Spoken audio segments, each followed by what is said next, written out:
Good afternoon, everybody. It's Dr. Galvin with a brief coronavirus update today. We've been talking about masks and lots of other things ad nauseum, but I've gotten quite a few questions about school and summer activities, and I think it's reasonable to talk about that because many of us have children in school. Doing school remotely, while it sounds good, I think many people have discovered it's really not ideal. I know locally we have some patients who are involved in the school district, and there's a variety of plans being discussed, and I don't know if anything's been finalized, but the thought is that they're going to do half occupancy at school, and they can only put a third of the kids on the bus, and it sounds like there's going to be part tele-learning, part in-person learning. It sounds, from what I've heard, very, very complicated, and I think it's got to take into account that people have to work, and so like how do you do that? Manage children when you've got a schedule that's changing from day to day. And we obviously want to protect our children, we want to protect each other, but what does the science say? The American Academy of Pediatrics came out yesterday or the day before with a pretty strongly worded statement that they believe that kids need to go back to school. And I tend to agree with them, and I think that statement doesn't just come from like, okay, should go back to school. It comes from pretty good data. I'm going to post some links to some papers on the YouTube page in the comments, because there are actually quite a few studies that show some interesting things. One of those things is that as we've suspected, we think that the virus, SARS-CoV-2, that virus affects children differently than adults. Meaning that, we have different effects. Now, can kids get seriously ill? Yes, they can, but it's very, very rare. There's this Kawasaki's-like syndrome that some kids have gotten, but generally, it's very, very rare for them to get sick at all from this, especially if they're less than 17 or 18 years old. And so not only are they less likely to get it, but also it seems like they are much less likely to transmit it. And there's been a number of studies, one that came out of Iceland, another one that came out of Israel. And basically, the Israeli study showed that kids between the age of 5 and 17 years old were 61% less likely to become positive in a household that had a positive member, meaning that like you have a household that somebody's got it, and they were tracking who else in the house got it, and the kids were much, much less likely to get it. Conversely, there's been a number of studies that have shown that in households that they've been able to contact trace, very rarely does the contact trace to a child, a very minuscule number of times. It's almost always tracked back to an adult. So it seems that children are less likely to give it. Why is that? Well, in part it's probably size, right?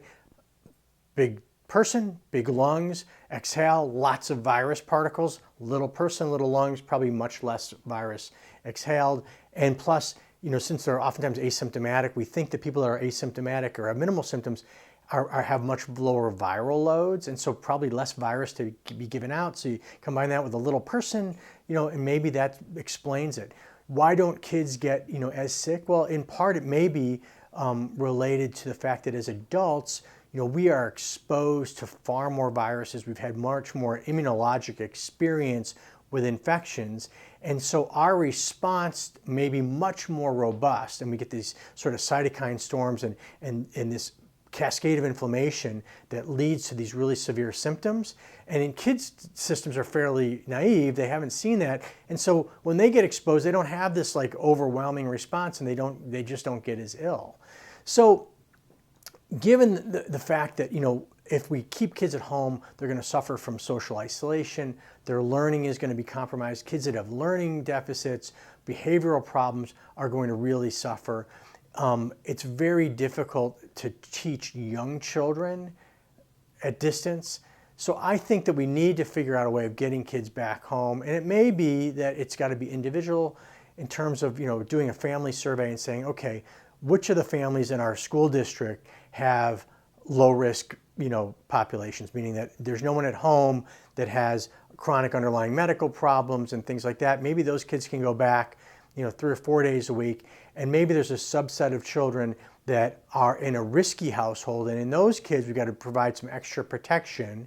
And in that group, we're going to maybe limit when they go. Maybe we're going to have 1 day a week where we have like very much less density in the school. Those kids are going to go to school on a particular time because there are people in the household that are at risk, and we're going to put some extra resources to make sure that their telehealth or their telelearning rather is not compromised. But I think keeping kids home is not going to work well, and a lot of the proposals I'm hearing seems like we're going to get the worst of both worlds, where they're going to go back, but they're only going to go back partially. And I think it's going to be very difficult. Teachers have a difficult enough job as it is, and then you're going to throw all this other stuff. And so I tend to, my review of the literature, I agree with the pediatricians. We need to get these kids back. We need to figure out a way of doing it in a safe way. But I think that in general, the data suggests that they're much less likely to get it and probably much less likely to give it. The other thing is that, if we look at these countries and other that have gone through this, remember, most countries in the world have done this. They've had a big spike and then it's come down. We're one of the only countries that's doing this, going up, up, up, up, up. But, at some point when these curves come down, a lot of those countries have reopened their schools. And what we have not seen when they reopen their schools is a following spike in cases. So that should give us a little bit of hope as well, that it's probably safe to let some of these kids get back to school, because children are our treasures, and I don't think that we can allow them to miss out on a year of school. I don't think that, especially for the younger kids, that distance learning is, well, certainly high schoolers and things like that are better able to do it. But a lot of the onus is put on parents, and how do you juggle teaching your child in substitute for school, working, doing all the other things. It's incredibly difficult. So anyway, that's my 2 cents on getting the kids back to school.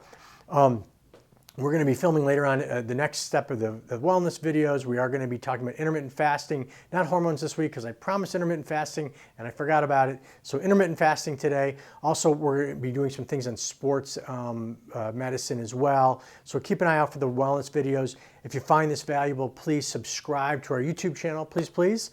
And follow us on Facebook. I'll be back with more updates later in the week. Have a great day.